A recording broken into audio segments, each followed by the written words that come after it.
Good morning, everyone. Welcome to Coffee and Football, presented by Adam Lowy and the Lowy Law Firm. I'm your host, Blake Monroe, where I'm joined daily by Bobby Burton and Jerry Hamilton.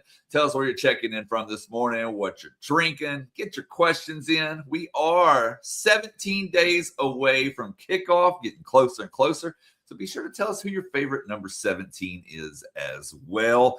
We'll get back to that here in just a little bit. But right now, guys, the hot news, and I missed it yesterday, obviously, but Trevor Gooseby. Boy, did you miss a show. Did you miss a show, Blake. I heard from multiple people. We can talk about that later, too, but what's the latest on Gooseby? The world went to hell in a handbasket without you. Let's just put it that way. I mean, we had double played ads, people getting kicked off. We had Trevor Gooseby out for the season potentially. It was so crazy. Bobby's paying for all your shields for life. Tuesday, somebody wrote it this morning on the On Texas Football board, and I completely agree with them. Wednesday morning, better than Tuesday morning. Yesterday we were going through the process of learning about Trevor Gooseby's injury. The All-American left tackle for the University of Texas was injured on a Monday practice. We did not know the prognosis or diagnosis, I guess, prior to going on air yesterday. We knew he had been injured. It turns out that injury is effectively a bone bruise. Now, bone bruises are difficult to not difficult to diagnose, but difficult to give a true prognosis of. When's he going to be back? I texted and emailed with Dr. Brett Robin, the former Longhorn player who's now an orthopedic at Austin Orthopedic Institute here in town, about it. He said it really just varies from time to time. Well, as of late last night, when I got some news, I was told that Trevor Gooseby, the timeline for return, now this is being cautiously optimistic. So a little bit of both there, not just overly optimistic, but cautiously optimistic, is 2 to 3 weeks. So in time for Ohio State, maybe or maybe not in time for Texas State, is the general thought process. Now, I want to be clear, in talking to Dr. Brett Robin, there could be setbacks. So this isn't definitive by any stretch, but definitely excellent news for the Longhorns coming out yesterday, because what it could have been, Jerry, was so bad. Also, before we finish out and talking about Trevor Gooseby and some things there, I need to mention this. In his stead at practice last night, I'm told that Andre Kojo moved in at left tackle. That also probably tells you a little bit of what they think of the future of Trevor Gooseby's injury. That would tell you that, hey, they're not looking at a wholesale change here of moving Melvin Ciani over to left tackle, et cetera. And then furthermore, one last piece from news from yesterday's practice.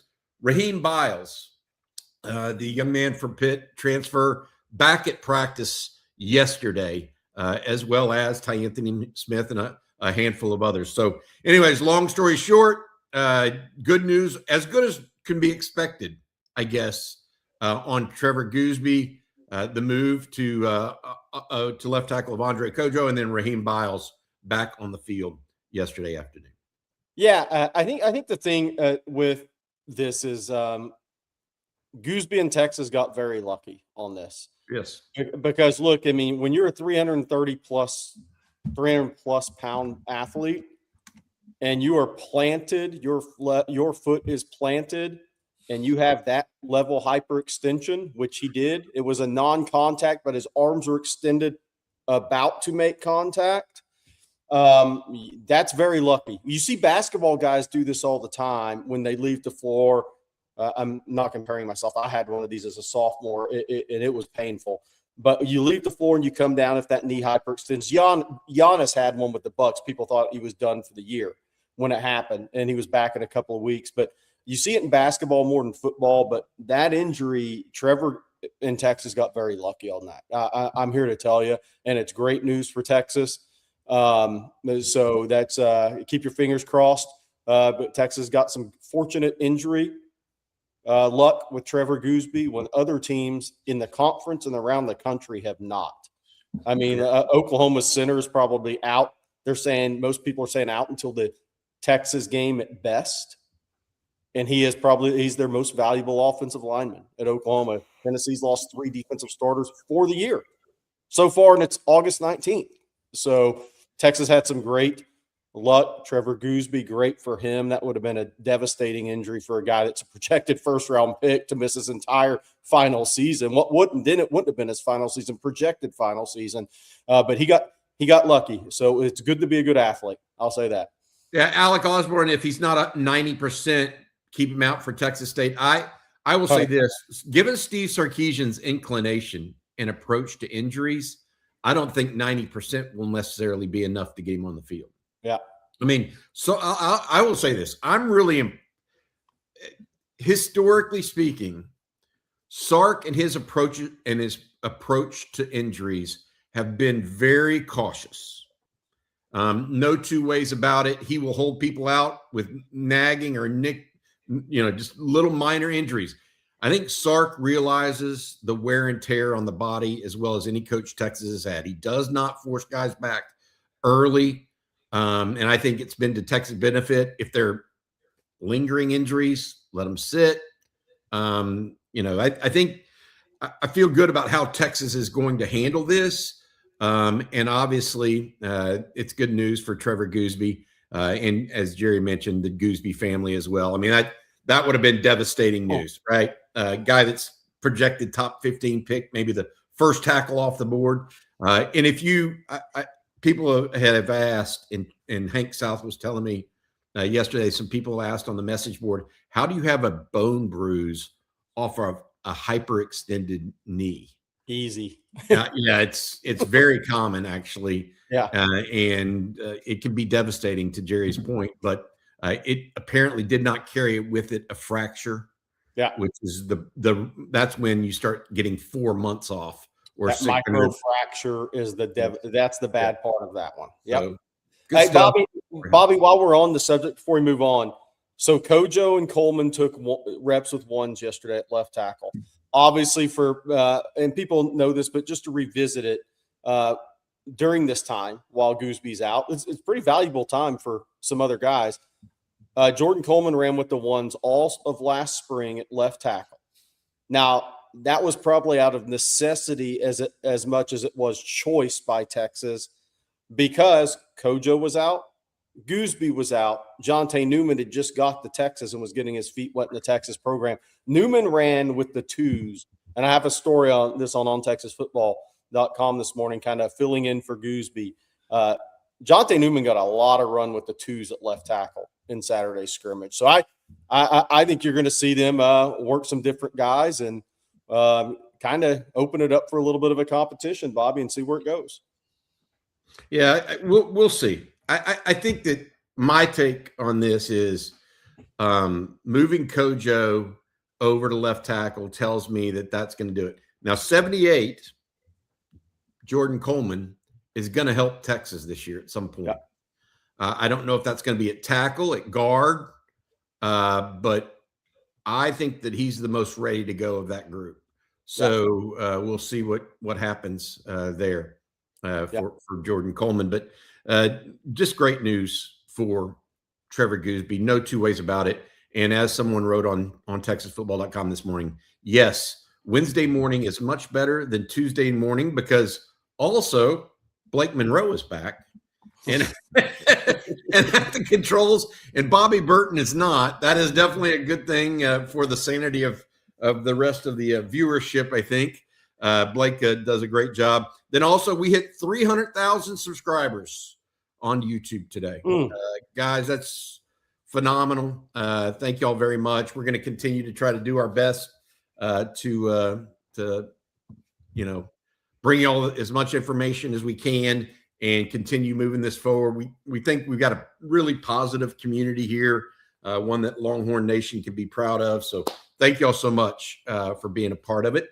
Part of that also, I got to say this, are our sponsors. They help us untold amount. We can't do this for free, obviously, and bring all this. So I want to say thank you to one of our key sponsors right now. That's Adam Lowy over the Lowy Law Firm. If you've been injured in a car wreck, truck wreck, automobile accident of any kind, and think you might be due compensation, make sure you reach out to Adam and his firm, LowyLawFirm.com. The thing about Adam and his group, they'll give you a free, no strings attached consultation to see if you might be due compensation. Again, more than 20 years of business now in the Austin area, but across the state of Texas. LoweyLawFirm.com. Thanks, Adam, for your ongoing support of On Texas Football. Guys, let's keep it going. 300,001 coming up soon. I know it. It's happening. I can feel it in my bones. All right. I had to mute you, Blake, so Josie could make fun of you. Sorry, that was me. I was like, what is going on? All right. So, Jerry, I know you had a recruiting note that you wanted to share with everybody. Yeah. Look, recruiting's going to run a little slow here. Texas staff is really getting ready for the season. So what we're doing, myself, Jordan Scruggs, Hank South, we're confirming guys coming in for the September 12th game. So Tyler Alexander, defensive lineman from Palm Beach Central, who's committed to Texas. People in his circle told me Tuesday that he will be in town for the Texas-Ohio State game. We can also say, so we're going to continue to add names to that list, whether it's committed guys or whether it's guys that in the 28 class. The 28 class already has a number of really talented players. Here's Tyler Alexander. By the way, first game his senior season for him is Thursday. There's 4 Texas commits that begin their season this week. They're all out of state because unless you play private school ball in Texas, you don't begin your season until next week in the state of Texas. But Tyler Alexander, big defensive tackle, plays his first game of his senior year Thursday, I believe, or maybe it's Friday. Lucas Roa plays against Miami Central. That's a really big national high school game. And then there's a couple of others, all out-of-state guys that begin. Junior Tuopo at Thompson, they play Thursday night, I believe it is, and there's 3 Friday night games. Kasai Curry plays a Friday night game as well. California starts a week earlier. Alabama starts a week earlier. Florida and Georgia have already gotten started with their high school season. So Tyler Alexander will be at the Texas-Ohio State game, which is always good news when you get your out-of-state commits on campus. You got to keep getting those guys on campus because if not, they'll end up somewhere else. Going to games because the guys aren't just going to sit at home all the time. And then I want to say this. We reported this about a week ago that we had said Easton Royal had re-engaged conversations with coaching staffs. That has continued back to normal communication with the University of Texas, with Chris Jackson, Steve Sarkisian, members of the staff, and other schools. So Easton Royal has started back with the communication after taking some time off, which is understandable.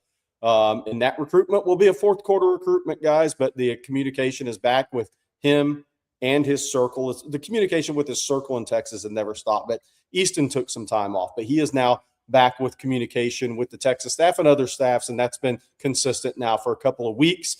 Somebody's asking about some other guys, DJ Jacobs. Well, on recruiting breakdown today, we're going to talk. Hank, Jordan, myself, Jeff Howe are going to talk about some guys that Texas is still going to recruit through the whistle that are committed elsewhere. So we'll be talking about that on recruiting breakdown. Somebody asked about Beckham Black, the number 1 basketball player in the country. He is scheduled to officially visit for Texas Ohio State as well. I think all sports will have a number of visitors for Texas Ohio State. Good stuff. All right. One thing that came out yesterday, I know y'all talked about the AP poll, but AP All-American teams were released yesterday as well, fellas. And 4 Longhorns make the first team. Trevor Gooseby at tackle, Cam Coleman at wide receiver, Colin Simmons at edge, and Raheem Biles at linebacker here. Those are the only 4 Texas players that made first or second team. None on second team, actually. But a lot of opponents on this list that Texas will face as well. Yeah, Bob, a ton of opponents. I mean, when you look at it, if Ahmad Hardy's healthy, we got to wait and see where he's at. But Kewan Lacey, Ahmad Hardy, I mean, Trendez Green, the tight end at LSU, is one of those athletic freaks. Obviously, Jeremiah Smith, Oklahoma's kicker. And you go down the second team offense, Trinidad Chambliss. I mean, and so interesting that Jaden Ball did not get second team. Caden Green, which is one of the funniest, leaving OU to go home to Missouri. Portal stories, Jordan Seaton. You just go down the list. Luke Montgomery. Texas is going to play. This is what we talked about. The schedule of teams is tough, but the individual talent is exceptional that Texas is going to go against this year. I mean, you start to go on to the defensive line, David Stone. You look, hey, Georgia, you do miss Georgia this year, but a lot of guys over 15. I think it's around 15 guys on first and second team that are on the Texas schedule this season. So it's a tough schedule from a team's, tough schedule from the level of talent you're playing. And no secondary in that second team. Ty Benefield, the Boise State transfer, is really good at LSU. Really good safety. Kelly Jones, really good corner, nickel at Mississippi State, one of the best in the country. So Texas is going to play against some great players. And by the way, has 4 guys on first team. Bobby, I don't know. Somebody have to go back and look in the chat, and maybe a Chris Bennett thing. Has Texas ever had 4 preseason first team All-Americans before? I would be shocked if they haven't. It might be back in the It wasn't Yeah, 05. It wasn't 05. 70s or 80s. I would be shocked if they didn't. You looked at that list, and there are a couple things that just sing to me immediately, and that is those running backs and I've mentioned this multiple times. It's the caliber of running backs and quarterbacks that Texas will face this year. They are, and it starts early. I mean, it's right out of the gate. Now, it's not necessarily the running back at Texas State that you're super concerned with. It's the quarterback who's returning, Brad Jackson. But the caliber of running backs and quarterbacks that Texas is facing in 2026 is as good as they've seen, I think, ever. I really believe that. I mean, you've got guys like Julian Sayin, who completed 75% of his passes last year. Brad Jackson is going to be a 4,000-yard guy this year. McCown at UTSA is good for a non-P4 quarterback. You've got Trinidad Chambliss. I think Camario Taylor at Mississippi State. Marcel Reed's going to be a second-year starter. John Mateer, third-year starter, although one of that was at Washington State. I'm not saying Trinidad Chambliss. I'm not saying that they're all great, but, man, there's not a down week. Yeah. Like, usually you get a respite, So at some point, back in the day, I don't know, who would come to town? I mean, Baylor would come to town and wouldn't have a quarterback or something. Or one of those teams would come, Colorado would come to town, no quarterback, and Texas would romp. I think that is the biggest issue for me, is there's no let up in the schedule, really. There's not like when we were doing our preseason lists, Jerry, we were talking about, what's a trap game for Texas? Is it Florida? Is it Mississippi State? One of those. And really, it's hard to say that there's a trap game at all, because just about every one of these teams this year has a quarterback or a running back or something that gets you going. I would say this too, looking at some of these things. I have a question for you, Jerry. Where is Shadre Hurst from? They've got a U of H guy, first team All-American here listed on this. I don't even know if he's a native Texan or not, but I always like to look into that kind of thing. Yeah, Shadre Hurst, I don't believe is a native Texan. Let me look this up. He is Cartersville High in Cartersville, Georgia. He came from Tulane with Willie Fritz. Gotcha. Yeah, so there's a couple of things with this All-America team, because one of the conversations has been Rasheem Biles and his size. Pull that back up real quick, Blake, that All-America team. I want to point something out on this. Not a single first-team linebacker preseason is a 230-pound player.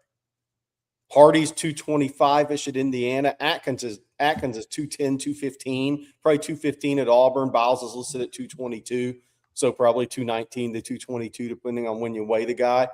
But the linebackers, and by the way, I'm not sure Kingston out of Notre Dame shouldn't be a first-team player, but that'll take care of itself at linebacker. But all these linebackers on this first-team All-American list are all sub 230-pound players.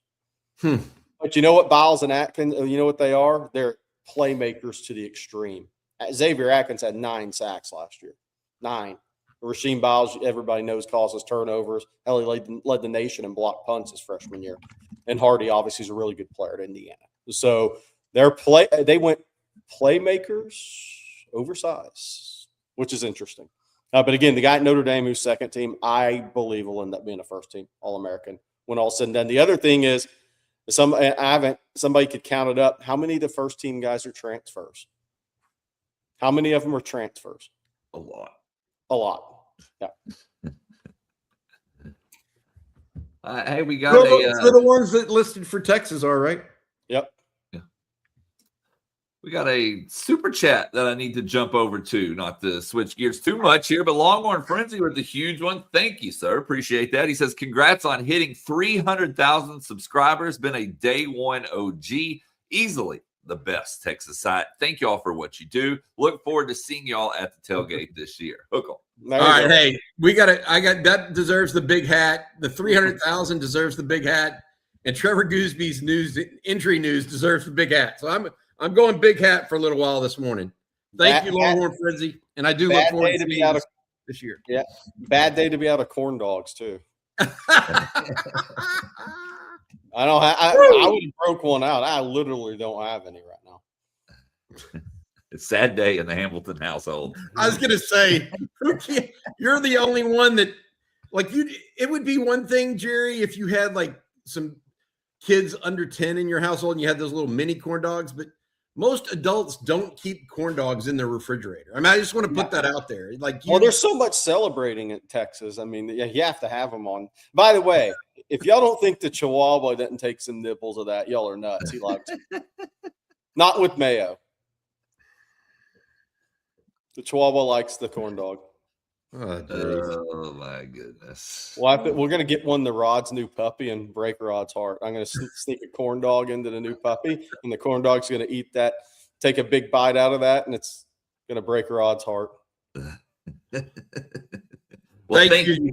Thank you, Longhorn Frenzy. Thank you very much. Appreciate you. Yes. Thank you. Appreciate that. All right, we're going to have Tony Hills join us here in just a moment. But before we get to that, I need to tell everyone about Prize Picks, but I promise I'm not going to do it 3 times in a row. Do it, Blake. Read it 3 times in a row. Yeah, because we're always looking for ways to make watching games a little more fun. That's exactly why we love Prize Picks. It's America's #1 sports pick app, and honestly, it's as simple as it gets. For player picks, all you do is choose more or less on a few player stats. You lock in your lineup, you're ready to go. But if you're someone who likes picking teams instead of individual players, they got you covered there as well. You can now pick the winner, the spread, or the total on games and even fights on Prize Picks, and it's available in most states, including Texas, California, and Florida. So chances are you can jump in today. One of my favorite features is that you can follow users on the app. If you like the picks they're making, you tell them with one click. It makes it easy to follow your friends' picks as well. But the best part is, if you've never tried Prize Picks before, play your first $5 lineup, and if you win, you're going to get $150 in bonus lineups. Just make sure to use code HMA when you sign up. They actually just updated this offer, so there's never been a better time to get started. Download that Prize Picks app today. Use code HMA. Play that first $5 lineup, and if you win, you get $150 in bonus lineups. That's Prize Picks, code HMA. Good luck, and as always, play smart, play responsibly, play Prize Picks. And Bobby, I'm going to let you tell everyone about Tecovas.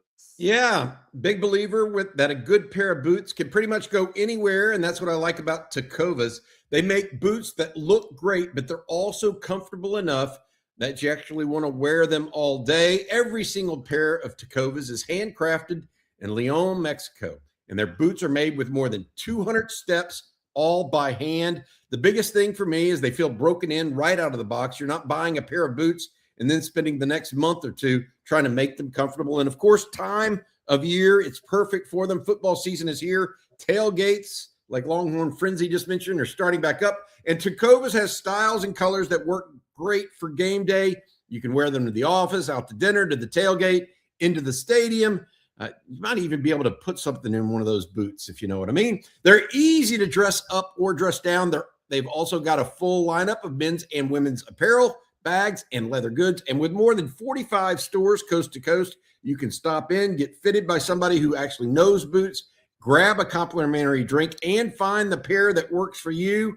Right now, get 10% off at tecovas.com/Texas football. when you sign up for email and text. That's 10% off at TECOVAS.com/Texas football, Tecovas.com/Texas football. See site for details. And gentlemen, Tecovas, point your toes west. Always like a good pair of boots, man. Especially the ones that are broken in. Like I said, they're broken in out of the box. That's hard. That's half the problem because I'm not an everyday boot wearer. You know what I mean? Just they got good clothes as well. I like their clothes. So good product all around. All right. I see why Jerry left, and I'm going to bring him and Tony in together at the same time. Good morning to you, Tony Hills. What's up, twin? Hey, can you guys hear me good? What's up, We got twin? you. Okay, good deal. Hey, listen, the hoodie bros are back, baby. That's what I'm talking about. Let's go. Football We in season. here. Yeah. Hey, I love it. I love it. And I tell you what, Jerry, this is what I'm gonna do. If I can find 100% all beef corn dog, I'm coming to the show with it. Now, I'm not doing mayonnaise. It's not happening. But I will do ketchup. So I'm coming the next. If I can find 100% all beef, and the chat can help us out. Where in the North Dallas area can I find 100% all beef corn dog? Next time I'm on here, we getting it in. So, chat, you know what you just heard, right? I'm mentally tougher than a former NFL offensive tackle. I'll say. Hey, listen, that only works for people that don't have self-confidence. I'm confident in my toughness, man. I'm not eating that mayo, nasty trash. I hope I offend everybody that eats mayo and corn dog. I'm wanting to be offensive to you guys. That is disgusting. All right, we got to get to some serious discussion now. Enough of this. Bobby, that was. Hey, Tony, I know you know the Gooseby family. Yeah. Mike, Dad, Trevor. Yesterday, Monday, he goes down with an injury. It's a night. Monday night was a kind of a internal turmoil of a young man. You know what I mean? He doesn't know what's going on. Doesn't know the extent of the injury. Wakes up on Tuesday and goes and gets an MRI. Turns out it's a bone bruise. Yeah. For Trevor Gooseby. Obviously, the prognosis is pretty good. We're told that it's 2 to 3 weeks on a cautiously optimistic side. Yeah, that's got to be just for an athlete like you were and like Trevor Gooseby is. That waiting game. I know it was. It provided angst for fans, much less players that are going through it themselves. What is that like? That's got to be pure hell, in my opinion. Yeah, no, it's mental turmoil, right? Especially when you consider, you think about, let's just talk about Trevor. Yep. He comes in, he takes the world by storm when he's playing an A&M game and what that meant. He finally gets his opportunity. He battles through. They don't collectively have the season that he would like to have, but him as an individual, man, he puts out a strong showing about what it is that he can do. So now we've been in the system, 3 years now? We're older. We're coming into our second year starting. This is the year that we finally understand. Like, it's beyond knowing what to do, man. I'm playing at a different level now. I'm seeing the game at a different level. My body is changing. I put on more mass, more muscle. I've done everything that I needed to do in the offseason to prepare me to this point. And now some freak accident, right, could potentially take me out for the season. So in that space, the only thing that you can do as an athlete is you cannot allow your mind to go, right? If your mind goes, everything else goes. So you think positive. And fortunately for him, he was rewarded by that positive thinking because it is just a bone bruise, right? Now, here's the thing. That young man is going to be playing with excruciating pain throughout the entire season. That's just the reality. And so with that being said, what is the pain tolerance like? What is the treatment plan like moving forward? How do we get him to Saturday? It's going to be one of those things where it's kind of like when you have a wily vet that has played for a long time. We're not going to stress his body in practice. We're going to do everything that we need to do to make sure we can get him to the game and we can manage his pain tolerance. That's going to be the game more than likely that Trevor Gooseby is going to be playing throughout this season. Especially if the aspirations of being a national champion are there, which they are, then there's a long season ahead. So Stark and the medical staff have to be extremely, extremely cautious, right? And they have to have a plan for this young man moving forward. But I will say this. I'm glad that something like that didn't end the season. that would have been detrimental, not only to the team, but to him and all the work that he's put in as well. And also coming off a shoulder surgery. Correct. Like, can you imagine that night he went to sleep? He's like, oh, man, again? Yeah. When you put in all the work again? Yeah. I mean, absolutely. Yeah. Tony, I had a follow-up for you on this. Sark, we were talking earlier this morning about Sark and his approach to injuries. And he has what I would call a more professional look at how he deals with injuries. Yeah. You explained what I'm trying to like. I'm not sure I articulated that well for the fans out there. When I say he has a more professional look at injuries and approach to injuries than maybe normal college coaches do, what am I really saying to an athlete at that point? Well, you're talking about the understanding of keeping the main thing, right? From when you talk about probably, and stop me if I'm wrong, but when you speak to like the college mentality, that mentality of one is to ice it up, suck it up, get back out there. You know, your team needs you, all of the proverbial sayings, right? And so I get it. I understand the mentality, but from a physiological standpoint, you're putting your best player at risk. When you're talking about a professional approach, Sark's been in the National Football League. So he's seen these things before. And so that approach is, I don't need a guy that I understand how talented and how great and how pivotal this guy is to my team. I don't need him out here putting all of these reps on his body in a practice, right? And to quote the great philosopher AI, we're talking about practice, right? I need the guy to be able to be at his optimum health as much as I can and get him through week to week so that he can perform on Saturday. So Sark's approach is more of the professional approach is we nurse it, we strengthen it, we do all of the physical rehab, we do the icing, the red light therapy, might even do stem cell injections, PRP, whatever it is that we're doing to make sure that we can get this thing as strong as possible, because we know from week to week we're going to have to break it down. So we break it down one day. The remaining 6 days, we do everything. That includes the rest, eating habits, all of that. So we have it's a 6-to-1 ratio. 6 days, we're strengthening, we're resting, we're recovering. One day, we're getting out there so we can give it our all. And that's Sark's approach. And let me tell you, that is a wonderful approach to take when you're talking about somebody that is this pivotal. Because it's not, here's what you have to understand. You're not just losing Trevor Goosby, who's a phenomenal athlete, if he goes down. You're not just losing Trevor Goosby, a phenomenal athlete. You're not just losing Trevor Goosby with all of these starts. You're not just losing Trevor Goosby, who we just saw as a preseason All-American. You're not just losing Trevor Goosby, who's a potential first-round pick.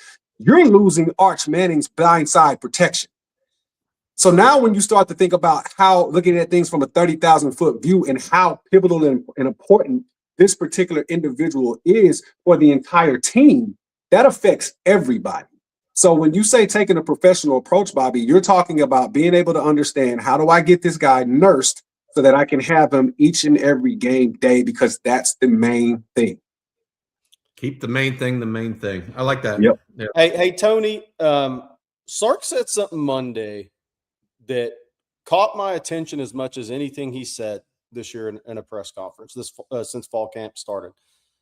That Melvin Ciani, he thought he was getting a pass protector. But what he got was a tough-ass run blocker. Yep. So when you look at teams, and I'm sure you can talk about 3 or 4 of the 5 of those guys on the 05 national title team. And we're not saying Texas is going to win national title, but what we are saying is for teams to truly maximize, sometimes guys just have to end up being better than even the coaching staff thought when they recruited him. Now they bring him in the portal or high school recruiting. I mean, Earl Thomas was one of those guys. Yeah. Okay. What does that mean to you, what Sark said? Because that was like a excitement type of statement that this guy's better than we even thought he was. Yeah. Well, first and foremost, let's give kudos to Melvin, because that's a mentality, right? Yeah. When you talk about the run game, there's technique involved and things like that, but there's also a mentality. And so we talked about this before, right? When we lost DJ, like who would be that guy, the tone setter for the offensive line? And so what I hear is, hey, this guy is the tone setter for our offensive line. Yeah. Right? This guy is the guy that's going to get in your face, that's going to murky the waters, like 3 yards in a cloud of dust. That's what we want, right? So a lot of times you can look at the film and you can project on what you perceive somebody to be, but you don't really know until you get them into the building. And here's the other part. You probably didn't see a lot of that in Melvin because of the system that he was in. So now when you plug somebody in a system that fits them like a glove, you see an entirely different player. I liken it. I've had my own experience with that. I wasn't the same player in Denver in this zone type scheme that I was in Pittsburgh when it was doubles and duos and man-to-man blocking and it's me versus you and I'm going to put my hands on you, put you in the dirt. Now we got to adjust to running on angles and hitting landmarks and things. That took time for me, right? So now when you look at what Melvin's able to do in this system, it probably is just a situation where it fits him and allows him to put his strengths out on display. Whereas in the system that he was before, they probably asked him to do some things that might have not been his strength, right? So there's that aspect to it too. But I mean, look, that's a good sign to have, and to hear that coming from the head coach. You know, Sark doesn't just give kudos; he's going to keep it real, right? So to hear that coming from a head coach, I can only imagine the excitement in that room to say, hey, look, guys, we have something here. And then on top of that, I'll say this too. Talent matters at the running back position. And we have some very talented backs, man, that see things and hit the hole if it impress it, and the cutbacks and the vision. And they're explosive players, right? Physical players. And so at the end of the game, the run game can be fixed, yes, when you have a great offensive line, but it also can be fixed when you got some talent back there in the backfield too. So, but keeping it on Melvin, man.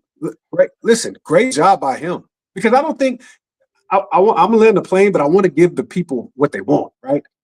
The inside of the mindset of an athlete having to come from an entirely different way of life and interject themselves into a different culture, take a system and all of things that they've known before and have to scrap that and start basically at ground zero.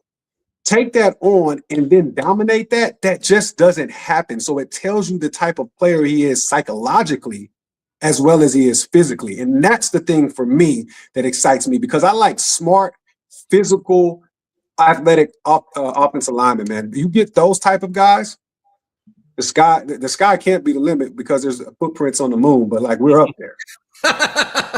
Good saying, Tony. We're going to put that on. Sky can't be. Time out. That deserves. The sky can't be the limit because there's footprints on the moon. That's a hoodie. That is a hoodie. Right. That needs to go on a hoodie or a shirt somewhere. Let's make it happen. It's gotta be. Hey, we got a viewer question for you. Blake, you got it? Yeah, we do. From Jay Lee, thank you for the super chat. Says, Tony, will you admit that being one injury away from disaster at a position group outside of quarterback is an indictment on that position coach? Absolutely not. Absolutely not. Listen, I don't know if people understand this about football, but it's not a 90%. It's not a 95%. Football is a 100% injury-prone game. Every player that you play is going to be banged up at some point. It's not an indictment on the position coach that a player gets hurt. Like, I mean, like if you got a guy that's blocking and he gets rolled up on, how is that the position coach's fault, right? You got a guy that's, in run block. You got a guy that's pass pro setting, right? And there's a blitz that comes in and the back obliterates the linebacker, and that linebacker flies into the back of the knees of a tackle's legs. Happened to me. How is that an indictment on the coach? That's not an indictment on the coach or the player. Injury happens, right? And so that's why a lot of times when you hear us speak, we speak from a projection standpoint, what we perceive to happen, barring injury, right? The healthiest teams, everybody's going to be banged up at the end of this dance, right? That's the reason why Sark is so gung-ho as it pertains to having depth. You have to have guys that can play behind the guys that are the starters, because you are going to have injuries. You are going to have people banged up, especially when you're talking about playing in the SEC. This is a violent, physical conference with some of the best athletes that college sports has ever seen. So there's going to be injury. How you manage the talent and the depth of these positions, that then becomes an indictment on the coaching staff, but not the player getting injured. Absolutely not. Yeah, I think I agree with Tony's take on this. And here's the other thing. like there are great players in this world that you're going to take a step down from. I mean, look, if the 1976 or 77 Texas team lost Earl Campbell, Yeah. it's not an indictment on the running back coach that the guy that steps down to him is not, an All-American. Yeah. That's that. I mean, I think that if they don't have a makeshift available player, then Correct. it gets down to it. But we can't prove that right now. Jay Lee you're putting the cart before the horse. I think there because you just don't know who's next, and you don't Correct. know their ability because they haven't proven it at all. So, anyways, Correct. And you've seen that too, right? Like, think about this. We sing this guy's praises. He's one of the best to ever do it. But does that happen if Drew Bledsoe doesn't get hurt? We might not even know who Tom Brady is. Yeah. Right. And so you have situations to where some players, when injury actually turns people into the GOAT.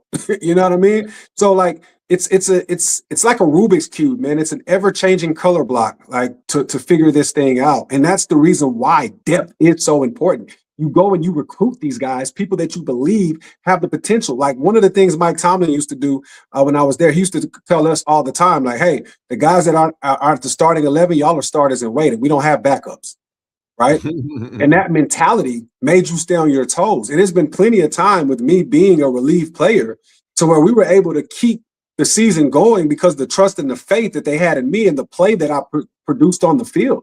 And it was because I took that mentality. I'm not a backup. No, I'm a starter and waiting. I understand the financial, political stuff. I get all of that, right? But when I get my opportunity, best believe I'm going to show you why I'm here. And so when you have players that are behind these starters that have that mentality, that team is a better team. Hey, Tony, I got something I wanted to ask you because it popped up yesterday, and I just since you were coming on today. So the Saints and the Cowboys had a brouhaha yesterday. Were you ever part of a good one? And why do they always just break out in the training camp scrimmages? Is that when the most trash is talked? Well, so, okay, let's think about the mentality of athletes, right? You have situations to where teammates, guys that I go to lunch with, that I lift with, that I break bread with, bleed with, all of that. You have teammates that you actually care about. That when it's hot, when you're frustrated, if your day ain't going as well as you want to, you might come to fisticuffs. It might happen, right? But at the end of the day, we're going to dap up, man. Hey, my bad, bro. You know how I go. We're good, right? Because this is my guy. I appreciate my guy. I love my guy. We're all on the same squad. Now, take that mentality and put it next to individuals that you give no crap about. And so the moment that they do something that you feel disrespectful, it goes beyond playing football, and now we're going to throw hands. This is the reason, me personally, I don't like the training camp practice against other teams. I've done it before, and we've gotten in fights before. I've had my own share of fights because, bro, that extra pushing because you lost is not going to set well with me. You do it again, I'm going to punch you in your face, right? and then now I challenged your manhood. And we don't have that connection, right? Because we're on opposite sides of the field, right? Of the war, right? So if I'm red, you're blue, right? So now you try it again, and I punch you in the face because I'm a man of my word. I tell my children to be a man of their word. I have to be a man of my word. So now your helmet get ripped off, and my face is in my fist is in your face. This is all that happens. I don't see how you get productive work done. Now, there are some teams with coaches and some certain coaches that have figured it out. So you have seen some success. But if we were able to do a analytical study of how successful and how much work you get doing this, I don't think it would be very high, in my opinion. Marcus brought up a good point in the chat. Marcus Myers said you don't get fined in the training camp scrimmage for throwing hands. So there is that part of it, and guys are fighting for jobs and careers. But it's always interesting how it's almost those look more like a hockey game. Yeah, at times. Yeah, it's exciting for us, right, to be able to turn on the film and be like, oh my gosh, he's like Scott Steiner's son suplex one of them kids, right? So like, you really tapped into your dinner, brother, your DNA, right?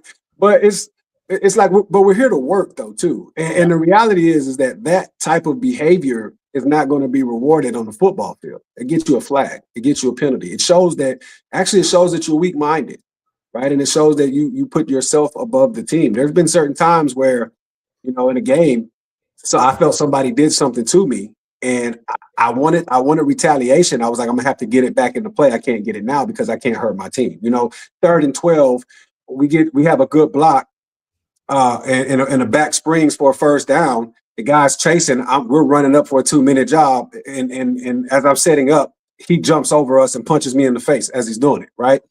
So now, what do I do?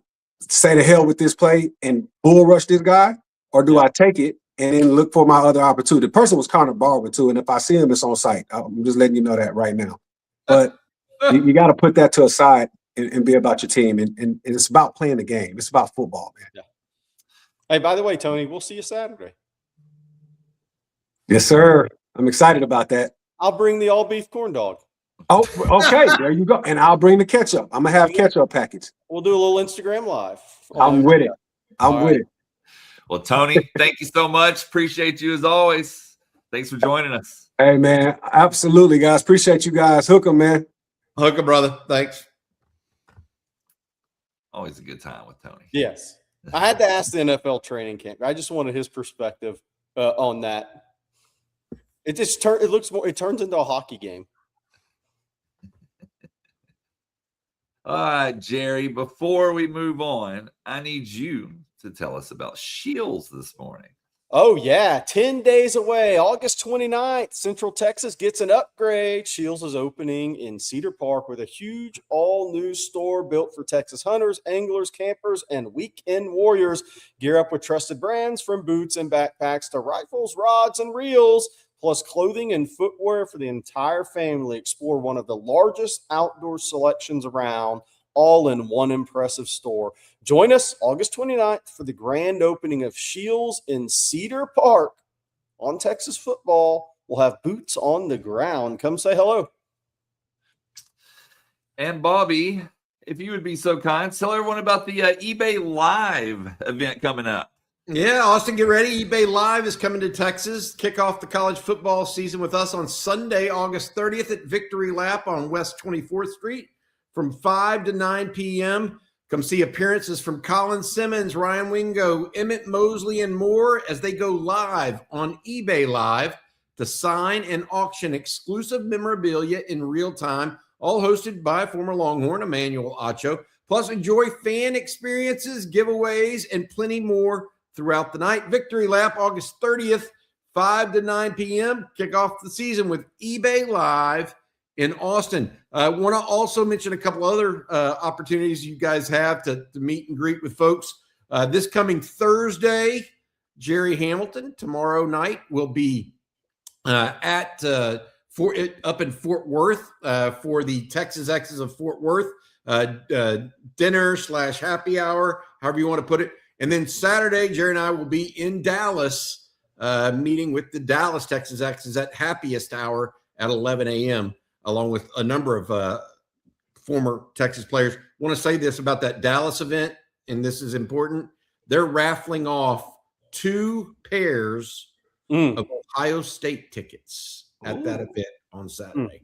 They're going to raffle that sucker off and going to make, hopefully they make a lot of scholarship money, because that's going to be worth some money. $2,000. That's like $2,000. That's serious money for those right now. Oh, yeah. All right, guys, we got some super chats that we need to get to. And one of the ones that I wanted to bring up here, and I got the maybe I got the tweet to accompany it. There we go. All right. Texas Blake here with the super chat says, was Briles really 100% leaving for Texas like he says he was back in 2014 before he changed his mind? For those that need a little context there, Brett McMurphy says former Baylor coach Art Briles told On3 that he had decided to accept a 6-year deal to replace Mack Brown at Texas in 2014, but changed his mind after the Bears lost to Central Florida in the Fiesta Bowl. So he may have decided. So Texas definitely wanted Art Briles at that point, no question. Okay, and he may have decided, but it's my understanding he never told Texas he had decided. Right. So there's a little nuance and context in there. Texas definitely interested in Art Briles before they hired Charlie Strong. A couple of things went on there, though. Briles did not really want to interview for the job or meet for the job or anything like that. And so Texas had, through agents, I believe, been talking to him. And they were very interested and would have probably hired Art Briles. But Briles saying now, giving us some more clarification later in the time that he was going to accept, but he had never communicated, to my knowledge, and based on talking to a couple of people with direct knowledge of that scenario, some of whom are no longer with us, by the way. He did not ever tell Texas he was going to be the next head coach at Texas. Yeah, and I'll add just more to what Bobby said. I was told by somebody that would 1,000% know that Art, when people with Texas said, want you to come meet with us, he said, my interview was on the field when I kicked your butt. If you want me, let me know. Yeah. He was not going to meet with him. That's the whole thing. Yeah, I think that Texas still would have gone through that. The issue is that he never communicated that to Texas. He may have decided it in his head, but that's the way the cookie crumbles. I think Texas had issues beating Art Briles throughout his career there at Baylor. But long story short, I mean, I like where Texas is today. That's for sure. Yeah. Compared to where Art Briles is. And Texas Online, thank you for your super chat as well regarding that. Could you imagine the timing if that had happened? What would have happened? In the aftermath of all their issues they had at Baylor? Holy cow. Wow. That's something that's better off that didn't happen. Yeah, that would have made Chris Beard feel like a Swedish massage. It's Chris Beard situation. Go ahead. It's from the movie Rounders. Bobby. All right, go ahead. We got a couple of super chats regarding the 300,000 marker that we hit today. This first one here from Clay Keenan. He says, boom. Congrats on 300,000. You guys have been a staple in my daily routine over the past few years. Looking forward to catching up with you all at a tailgate this season. Hook 'em. And then Joshy Manning as well says, in celebration of 300,000, you should ban Joe Z from OTF. You'd be doing everyone a service. I like it. I like Joe Z. I love Joe Z. Provides comedic relief at times. Yeah. Yeah. I'm sad somebody got the worm. Quoting Worm from Rounders. Thank you. I shouldn't have said it, but I mean, I just don't even know where that came from.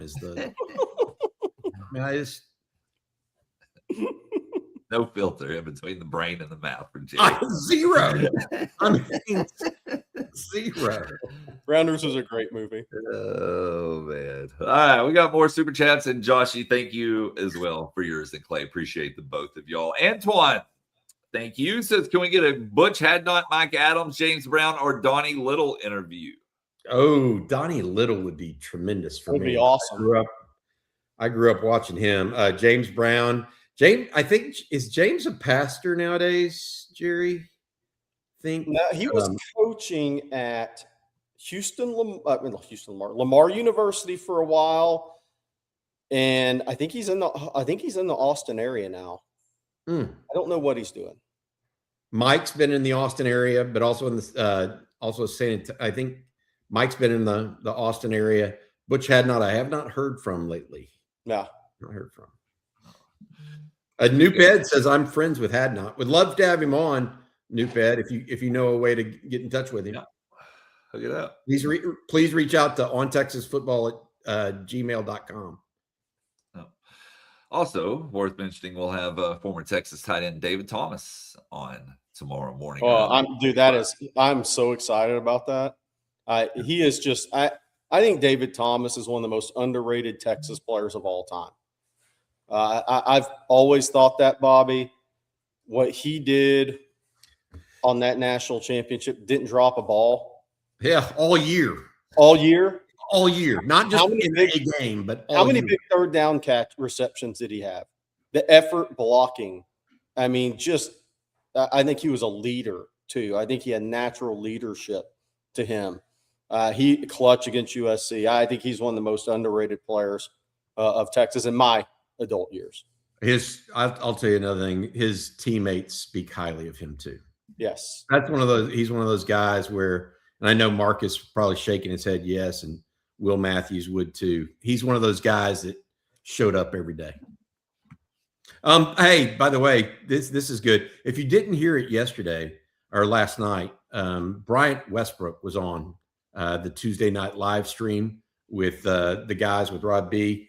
He was a lot of fun. Thank you, Marcus Myers, for helping us set that up. But that was a great piece as well. So you guys can go check that out as well. Yeah. Some more super chats here this morning. And Jeff Davis, thank you for yours, says got in here late. But why does our fan base get so negative? I think that's just college football. Arch threw 2 interceptions in a scrimmage, and some fans act like he's the first to ever throw an interception in the history of football. I do believe so. Blake is right. It is just college football. Yeah. Okay. I will also say this. Texas is a little bit more than just everybody in college football. And it's not just the negatives, it's also the positives. So the lows are too low at times and the highs are too high. And that is part of what you get being a University of Texas fan, in my opinion. I mean, you just get all manners of the spectrum, right? And I'm not one of those that tries to get negative. I try to critique the team constructively. But look, if people are worried about 2 interceptions in a scrimmage for Arch Manning, I don't know what to tell you. It was his first scrimmage back from, January 1 when he played Michigan. I did hear, this is something for those of you guys joining us now, by the way, I think we should do a re-rack a little bit. Blake, Trevor Gooseby, news on him was a bone bruise yesterday. We are hearing 2 to 3 weeks. I put it in an article on Texas's football this morning around 6 a.m. I've heard cautiously optimistic 2 to 3 weeks. In his stead, Andre Kojo was playing left tackle, starting at left tackle with the ones. Jordan Coleman also mixing in there at left tackle with the ones. And then Raheem Biles, the young man from Pittsburgh that's been out for a couple days, was back at practices as well yesterday, along with Ty Anthony Smith and some others. So good news overall on that. And I think that as we look at this, whether it's Arch Manning or whoever, don't overemphasize some aspects of things like scrimmages or pieces like that, because I want to emphasize this. I was told even without Trevor Gooseby last night, Texas offense looked really sharp, perhaps as sharp as they've looked all camp. And so don't forget, Sark always says this, the defense is kind of always ahead of the offense early in camp. And then after things start tweaking and happening, the offense kind of catches up. Now, maybe after those 2 interceptions on Saturday, the offense now is starting to catch up a little bit to the defense.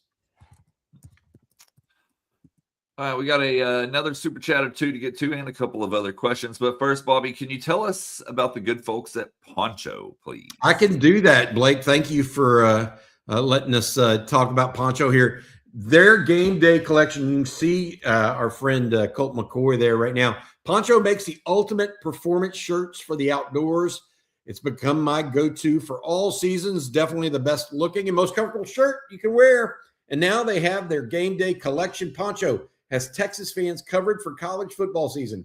And we have a special for you. Go to ponchooutdoors.com/ontexas and enter your email to get 10% off and free shipping on your first order. That's Poncho, Poncho, outdoors.com/ontexas. Head there, drop in your email, and get $10 off and free shipping. And once you try one, you'll get why I've got a closet full. You're going to love how these shirts feel in the Texas heat. And I like the extra pockets that lets you store stuff safely. Get $10 off your first order at PonchoOutdoors.com/OnTexas when you enter your email. Thanks to the fine folks at Poncho for sponsoring On Texas Football. And check out their game day collection.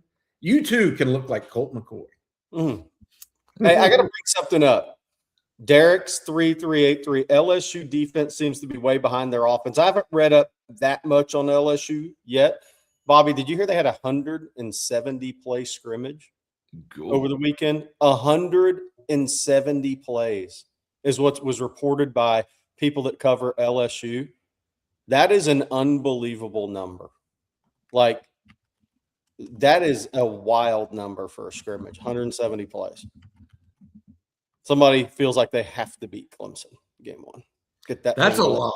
I mean, I don't know what else to say. I've never heard of the 170 plays. No. Not at full tilt. I mean, that's crazy. I mean, it couldn't be at full tilt. No, it can't be, but 170 plays, period. How do you get that in 2.5 hours or in 2 hours? LSU people were reporting it was almost like 4 hours. Cool. Is that legal? I don't know. Maybe if you didn't practice another day, you can tack on because it's a number of hours per week total, right? Man. Yeah. Full game. Somebody said that's a full game. That is absolutely a full game. That's a lot of wear and tear, man. Yeah. I'm just going to say that. Yeah. That's somebody that has a whole new team trying to figure this thing out. Yeah. Must be. Like has 3/4 of your roster turnover, not half. We got a super chat here from John. Thank you, John. He says Flood helped Trevor develop from a 3-star to All-American. Our OL coach isn't the program. The portal affects OL depth more than anything. And I think this is important to mention because Texas did not go into the portal last year and did not have a good season overall on the offensive line, in part because of it. This year, they went into the portal. And they didn't just get Melvin Siani. They also got Lawrence Seymour, Jonte Newman, Paris Patterson. They got four offensive linemen? Is that right, Jerry? Mm-hmm. And so I look at it and I believe that people that want All-Americans to back up All-Americans, they got to understand that if you lose a Trevor Gooseby for any amount of time, there's going to be a step down. You don't. Just because you have, it's like I said, you can't have Earl Campbell in your backfield and lose Earl Campbell and think you're going to replace him with Earl Campbell. At some level, those guys, that just doesn't happen. Yeah. I mean, even the year Ohio State won the national championship, when they lost their first-round pick, Simmons, early in the season at left tackle, they moved guard Jackson, obviously a really good player, to left tackle. They moved the guard out to left tackle. They ended up doing that after they're shuffling their offensive line around. They didn't have another first-round left tackle to bring in behind Simmons, who they got in off transfer from San Diego State. It's just – and in NIL nowadays, with NIL, you're not going to be able to stack all those guys like that on the offensive line. The offensive line and defensive line are too premium of an NIL position, and guys are going to have opportunities to go start other places and get paid well to do it. The days of stacking, like Nick Saban had 15, 16 offensive linemen, and he had like 6, 7, 8 first, second round guy combo to be first and second round guys. Those days are not, they're not happening anymore. There's too much of a need for offensive linemen out there. Read what Matt, our producer, nighttime producer, daytime producer says. Just expect the replacement not to get a 0.0 against a subpar conference team. I agree, Matt. I mean, I think that's the issue, right? You know, that was the game where they removed Connor Stroh from the starting lineup, tried a couple different, lineups, went with Nick Brooks, who had never played guard, just to try to line up somebody that was athletic enough to stop the interior of the Florida defensive line, and nothing worked in that game. Nothing worked. All right, a couple of other super chats this morning. C7 Sanchez says that I just found out that my mom works for Randy McEachern and his wife Jenna. Anything y'all can tell me about him? Proud Dobie High grad, same high school as me, Randy McEachern. His dad was a coach at Dobie back in the day, is my understanding. He works, I believe he works for a financial services firm. His wife, Jenna, is actually the sister of a couple of guys that played for Texas, Russell Hayes and Donald Hayes. The Hayes brothers played for them. But that they are Texas through and through, still around the program very, very much, and just great people. They also are very gracious with their time and money towards causes around Austin. I think the Little League Park over down near Lake Austin, or Town Lake, is named after the McEacherns. Bobby, Dobie trivia. Yeah. Who would you say is the most talented or most famous Dobie graduate? Bobby It's Burton. probably there's a woman. There's a woman that played in the WNBA that was tremendous. Maybe in their Karima Christmas. Yeah, okay. I was going with Krista Williams. Yeah, Krista Williams was the softball pitcher that pitched at Texas and then pitched on the Olympic team. Yep. Trevor Cobb, the running back at Rice. My dad coached tremendous career. Tremendous. And then Randy McEachern, I think, from the early years, probably the one. Krista Williams. Another one was a guy, a runner named Gawain Guy, who I think 84 Olympics. Yeah. Yeah, good one. There you go. Dude, don't ask me about Dobie High School trivia. I mean, come on. Hey, Bobby, you know, Ken Howery, 93 graduate, co-founder of PayPal. Yep. Wow. There you go. I didn't know. I never looked at Dobie's wiki page until that popped up. Yeah. Ken is now, I think, the ambassador. So I know him a little bit. He's now the ambassador to like Sweden or Norway. I mean, he's from Dobie High School to ambassador. Denmark. I'm just telling you, where is he at? Like he's now the 27th United States ambassador to Denmark, but you were correct. He was the ambassador to Sweden from 19 to 21. So he may be trying to get Donald Trump Greenland right now. Yeah. That may be his job, from Dobie High School to there. That's crazy to me. That's crazy. That is crazy. Huh. Interesting. All right, we got one other super chat here. Juan Garza, appreciate you as always, says, I love that Texas has 2 former defensive coordinators that were at Power 5 schools on the staff. Yeah, no doubt. And if you include Mark Stoops into that, good point. Think about that. Yeah. But Blake Gideon was the defense coordinator at Georgia Tech last year. Obviously, you have Johnny Nansen was the defense coordinator at Arizona. Then you have Will Muschamp, who's been, defensive coordinator a lot of places, including Texas previously. All right, we got time for just another question or two, but one more time, Bobby, let us know about Adam Lowy and the Lowy Law Firm. Yeah, absolutely. If you've been injured in a car wreck, truck wreck, automobile accident of any kind, make sure you reach out to Adam and his firm. They'll give you a free, no strings attached consultation to see if you might be due compensation. Again, any kind of automobile accident, reach out to Adam and his firm, LowyLawFirm.com. All you got to do is send them a quick email. They'll reach it back out to you and give you that consultation. Thank you to Adam and his firm for continuing to support On Texas Football, as well as Texas athletics as a whole. Always see his law firm sponsoring various athletic events at the University of Texas. All right, let's do a couple of individual player questions to close out the show. Greg Powell says, if Jonah develops at safety, is he an even more athletic Michael Griffin? Is he that hard-nosed as Michael Griffin? I mean, I got to be honest. Michael Griffin would knock you Yeah. the next week. Yeah. I think he did knock Stephen McGee in the next week. And I think Stephen McGee knocked him in the next week too. It was like 2 battering rams that game.